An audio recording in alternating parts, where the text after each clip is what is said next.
greetings to all the friends. முதல்ல பெரிய நன்றி, நீங்கள் எல்லோரும் காலையில் வந்து இந்த இணைப்பில் இணைஞ்சிருக்கிறீங்க in all the social media platforms. Thank all of you for joining in the social media platform. அதுக்காக நன்றியும் நான் தெரிவிச்சுக்கிறேங்க. நான் பெரும்பாலும் தமிழ்லேயே பேசுகிறேன், கொஞ்சம் ஆங்கிலத்திலையும் கலந்து பேசுகிறேன். சில விஷயம் உங்கள்கிட்ட பகிர்ந்துக்கணும், பேசணும். உங்களுக்கு தெரியும், கடந்த சில நாட்களாக பார்த்துக்கிட்டு இருக்கிறீங்க, அரசியலில், பேப்பரில், டிவியில் நிறைய என்னை பற்றி வருது. அது உங்களுக்கு கிளாரிஃபை பண்ணணும், பேசணும் அப்படிங்கிறதுக்காகத்தான். பாரதிய ஜனதா கட்சியில் ஆகஸ்ட் 25, 2020 டெல்லியில் இங்கே வந்து இணைஞ்சு தமிழகத்தில் தமிழக மக்களுக்காக ஒரு 6 ஆண்டு காலம் பணியாற்றுவதற்கு ஒரு பெரிய வாய்ப்பு, ஒரு பெரிய பாக்கியமாக நான் கருதுகின்றேன். இன்னைக்கு எந்த இடத்துல இணைஞ்சனோ அதே இடத்துல வந்து மரியாதையோடு, பண்போடு, அன்போடு என்னுடைய பாதை வேறு பாதையில் பயணம் செய்யணும். இலக்குகள் இன்னும் பெரிதாக இருக்கிறது, நிறைய மக்கள் இணைச்சு செயல்படணும். ஒரு புதிய அரசியலை, அடிப்படை கட்டமைப்பை மாற்றக்கூடிய அரசியலை உருவாக்க வேண்டும் என்கின்ற ஒரு எண்ணத்தோடு இன்னைக்கு வந்து ரொம்ப பண்போடு சொல்லிவிட்டு அதே இயக்கத்திலிருந்து வெளியே வருகின்றேன். இது தமிழர் பண்புன்னு கூட வச்சுக்கலாம். வெளியே சென்றாலும் கூட மரியாதையோடு சொல்லிவிட்டு செல்வது நம்முடைய பண்பு என்பதுதான் எனக்கும் இலக்கணமாக இது இருந்திருக்கிறது. இன்றிலிருந்து நம்முடைய ஒரு புதிய பாதை, ஒரு புதிய இயக்கம், ஒரு புதிய பொலிட்டிக்கல் மூமெண்ட், அடிப்படையிலிருந்து ஒரு புதிய பரிமாணத்தோடு, பார்வையோடு பார்க்கக்கூடிய ஒரு விதத்தில் தான் நம்முடைய மூமெண்ட்டை நம்ம ஆரம்பிக்கணும். நீங்கள் எல்லோரும் சேர்ந்து இணைஞ்சு அதை ஆரம்பிக்கணும் அப்படிங்கிறது என்னுடைய பெரிய ஆசைங்க. அதற்கு முன்பு சில விஷயத்தை சொல்லணும். என்னுடைய அரசியல் பாதை என்பது ரொம்ப வளைஞ்சு நெளிஞ்சு இங்கே வந்து உங்கள் முன்னாடி நின்றுட்டுருக்கேன். இது ஈஸி பாத் கிடையாது. ஒரு கிராமத்தில் பிறந்து ஒரு சாதாரண குடும்பத்தில், விவசாய குடும்பத்திலிருந்து வந்து ஒரு காமன் மேன் அரசியலுக்கு வர்றதே நம்ம ஊரில் நாம் ஒதுங்கிக்குவோம், வரமாட்டோம். பட் அதே போல் என்னுடைய பாதையும் கூட 2009 கேப்டன் விஜயகாந்த் அவர்களுடைய கட்சியில் தேமுதிகவில் ஐஎம் லக்னோவில் படிக்கும் பொழுது ஒரு இன்டர்ன்ஷிப்பாக 3 மாத காலம் ஆரம்பித்து, அதன் பிறகு 10 ஆண்டு காலம் கழித்து பாரதிய ஜனதா கட்சியில் ஆரம்பித்து 6 ஆண்டுகள் பாரதிய ஜனதா கட்சியிலிருந்து இன்னைக்கு தனித்துவமாக நம்முடைய இயக்கத்தை மக்கள் முன்னாடி வைக்கணும். உங்கள் முன்னாடி வைக்கிறேன். 25 வயசில் எனக்கு அந்த இன்டர்ன்ஷிப் திரு விஜயகாந்த் அவங்ககிட்ட செய்கிறக்கு ஒரு பெரிய பாக்கியம். அன்னைக்கு அரசியல்னால் என்னன்னே தெரியாமல் ஒரு புதிய அரசியலை தமிழகத்தில் கொண்டு வர முடியுமான்னு யோசித்த தருணம். இன்னைக்கு வயது 42, கிட்டத்தட்ட 17 ஆண்டுகள் போராடிக்கிட்டே இருக்கிறேன். ஒரு புதிய பாதை உருவாக்க முடியுமா, ஒரு பெட்டர் பாலிடிக்ஸ், ஒரு பெட்டர் சொசைட்டி கொண்டு வர முடியுமா. அதே நேரத்தில் நிறைய யூகங்கள், நிறைய பேர் நிறையா சொல்கிறனால இதே டெல்லியில் ஆகஸ்ட் 24, 2020 பிஜேபியில் இணைய வரும்பொழுது சூப்பர் ஸ்டார் ரஜினிகாந்த் அவங்க எனக்கு ஃபோன் பண்ணாங்க. எனக்கும் அவருக்குமான நட்பு கிட்டத்தட்ட நான் பதவியிலிருந்து வந்த பிறகு ஒரு நட்பு. நிறைய அவர்கிட்ட பேசுவேன். அவருடைய அரசியல் பாதை எப்படி இருக்கணும் அப்படின்லாம் பேசியிருக்கேன். அப்போ திரு சூப்பர் ஸ்டார் அவர்கள் இங்கே டெல்லியிலிருந்து திரும்ப வரணும், அவருடைய இயக்கத்தில் இணைய வேண்டும் என்ற வேண்டுகோளை ஆகஸ்ட் 24 ஒரு நாளைக்கு முன்னாடி பிஜேபியில் சேரும் பொழுது வைத்த பொழுது 3 விஷயம்தான் என் கண் முன்னாடி இருந்துச்சுங்க. தமிழ்நாட்டுக்கு எது நல்லது, அது எந்த மாற்று கருத்தும் இல்லை. சூப்பர் ஸ்டார் அரசியலுக்கு வர்றதுதான் தமிழ்நாட்டுக்கு நல்லது. சூப்பர் ஸ்டாருக்கு என்ன நல்லது, அவர் அரசியலுக்கு வராமல் இருக்கிறது தான் அவருக்கு நல்லது. கோவிட் காலகட்டத்தில் அவருக்கு இருக்கக்கூடிய உடல் பிரச்சனைகள், அதையே பார்த்துக்கணும். முதல்ல அவர் ஆரோக்கியமாக சந்தோஷமாக இருக்கணும். அண்ணாமலைக்கு எது நல்லது, பாரதிய ஜனதா கட்சியில் இணைகின்றேன் என்கின்ற வாக்குறுதியை திரு சந்தோஷ் ஐயா கிட்ட கொடுத்தேன், ஒரு ப்ராமிஸ் கொடுத்தேன்.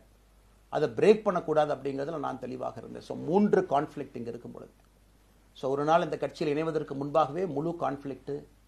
அன்னைக்கே ரஜினிகாந்த் ஐயா பேசி அந்த ஃபோன் காலுக்கு முதல் முறையாக மறுத்து, ஐயா மன்னிச்சுக்கங்க, என்னால் வர முடியாது என்று சொல்லி பாரதிய ஜனதா கட்சியில் அடுத்த நாள் இணைத்துக் கொண்டேன். அதன் பிறகு சூப்பர் ஸ்டார் அவங்களை பார்த்து மன்னிப்பு கேட்டேன். அவரும் பெருந்தன்மையாக அவருடைய அரசியல் பாதையை அவரும் பெருந்தன்மையாக அடுத்து தீர்மானித்தார். எதுக்கு இதை நான் சொல்கிறேன் அப்படின்னாங்க, சில யூகங்களுக்கெல்லாம் இன்று முற்றுப்புள்ளி வைக்க வேண்டும் என்பதற்காக மட்டும்தான் இதை நான் சொல்கிறேங்க, வேறு எந்த காரணமும் கிடையாது. இன்றைக்கும் சூப்பர் ஸ்டார் அவர்கள் மீது பெரும் மதிப்பும் மரியாதையும் வைத்திருக்கக்கூடிய மனிதன் நான். அதே நேரத்தில் பாரதிய ஜனதா கட்சியை பொறுத்தவரை இந்த 6 ஆண்டு காலத்தில் எப்பொழுதும் ஒரு விஷயத்தை விட்டு கொடுத்தது கிடையாது. தமிழ்நாட்டினுடைய அடையாளத்தை விட்டு கொடுத்தது கிடையாது, மண்ணை விட்டு கொடுத்தது கிடையாது, கலாச்சார பாரம்பரியத்தை விட்டு கொடுத்தது கிடையாது, நம்முடைய நீரை விட்டு கொடுத்தது கிடையாது. நிறைய பேர் எங்கிட்ட கேட்பாங்க, குறிப்பாக இந்த பகுதி இந்தியாவில் வரும்பொழுது, அண்ணாமலை நீங்கள் தமிழனா இந்தியனா அப்படின்னு கேட்பாங்க. இது எனக்கு ஒரு பெரிய கான்ஃப்ளிக்டிங் கொடுக்கக்கூடிய ஒரு விஷயம். Are you a Tamilian, are you an Indian அப்படின்னு. தமிழ்நாட்டில் என்னுடைய அப்பாவோ அம்மாவோ, என்னோட அம்மா தமிழ்நாட்டை தாண்டி வெளியே வந்ததே கிடையாதுங்க. தமிழ்நாட்டில் மட்டும்தான் இருந்திருக்கிறாங்க. என்னுடைய பாரம்பரியம் எல்லாமே. அப்பா ஒரு முறை தமிழ்நாட்டுக்கு வெளியே சின்ன வயசில் வந்துட்டு போயிருக்கிறாங்க. அங்கேயே ஆண்டு காலமாக இருந்து விவசாயம் செய்யக்கூடிய குடும்பம். எனக்கு முதல் வாய்ப்பு தமிழ்நாட்டை விட்டு வெளியே வந்து லக்னோவில் படிக்கிறதுக்கு, அதன் பிறகு டெல்லியில் இருப்பதற்கு, ஹைதராபாத்தில் 2 ஆண்டு காலம் ட்ரைனிங்கில் இருப்பதற்கு, அதன் பிறகு கர்நாடகாவில் 8-9 ஆண்டு காலம் IPS அதிகாரியாக பணி செய்வதற்கு. ஸோ இந்தியா முழுவதுமே கிட்டத்தட்ட அந்த 10-15 ஆண்டுகள் சுற்றிவிட்டேன். அதனால் நான் எப்போதுமே சொல்லுவேன், நான் ஒரு பெருமை மிகுந்த இந்தியன் ஒரு பாரம்பரிய தமிழன் என்கின்ற அடையாளத்தோடு எல்லாத்துக்கிட்டையுமே சொல்லுவேன். அது இந்த கான்ஃப்ளிக்ட் சில பேர்த்துக்கு ஒரு எட்டர்னல் கான்ஃப்ளிக்ட் ஆச்சு. இன்னைக்கு தமிழ்நாட்டினுடைய அரசியலும் கூட ஒரு பெருமை மிகுந்த தமிழனா இருக்கணும் அப்படின்னா நான் ஒரு இந்தியன் என்று சொல்ல வேண்டிய அவசியம் இல்லை அப்படின்னு நிறைய கட்சிகள் அங்கே இருக்கிறாங்க. நான் எப்பொழுதுமே தொடர்ந்து சொல்லிக் கொண்டிருப்பது, இந்தியன் என்கின்ற அடையாளத்தோடு ஒரு பெருமை மிகுந்த தமிழனாகத்தான் எல்லா இடத்துலையும் இருக்கிறேன். அப்படித்தான் இந்த இயக்கத்திலும் இருக்கணும். நாம் ஆரம்பிக்கக்கூடிய இந்த இயக்கத்தில் உங்களோடு பயணம் செய்யணும். தமிழ்நாட்டினுடைய எந்த பிரச்சனையும் கூட முன்னிறுத்தி சமரசம் இல்லாத நம்முடைய தமிழ்நாட்டினுடைய வளர்ச்சியை நாம் எல்லோரும் கொண்டு போகணும். எத்தனையோ பிரச்சனைகள். நான் பாரதிய ஜனதா கட்சியில் இணைந்த பிறகு எல்லா தலைவர்களும் பெரும் ஒத்துழைப்பு தான். இருந்தும் தனியாக போகணும், உள்ளாட்சி தேர்தலில் தனியாக போகணும், தமிழ்நாட்டினுடைய அடையாளத்தோடு பாரதிய ஜனதா கட்சி இருக்கணும். தமிழ்நாட்டினுடைய அடையாளம் மிக முக்கியம் என்பதற்காகத்தான் அன்னைக்கு தலைவர் திரு ஜே பி நட்டா அவர்கள் நிறைய பேர்த்துக்கிட்ட பேசி நாம உள்ளாட்சி தேர்தல் தனியாக போகணும், அதே போல தான் லோக்சபா தனியாக போகணும். ஏதோ தனிப்பட்ட முறையில் எனக்கும் இன்னொரு கட்சிக்கும் பிரச்சனை இல்லைங்க.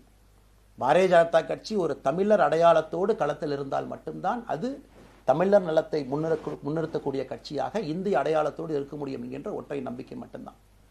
டங்ஸ்டன் பிரச்சனையாக இருக்கட்டும், அதை கத்தி கூச்சல் போடாமல் அதை பொறுமையாக ஒரு இடத்திற்கும் சென்று நம்முடைய கட்சி அதை நம்ம சரி செஞ்சு கொடுத்தோம்.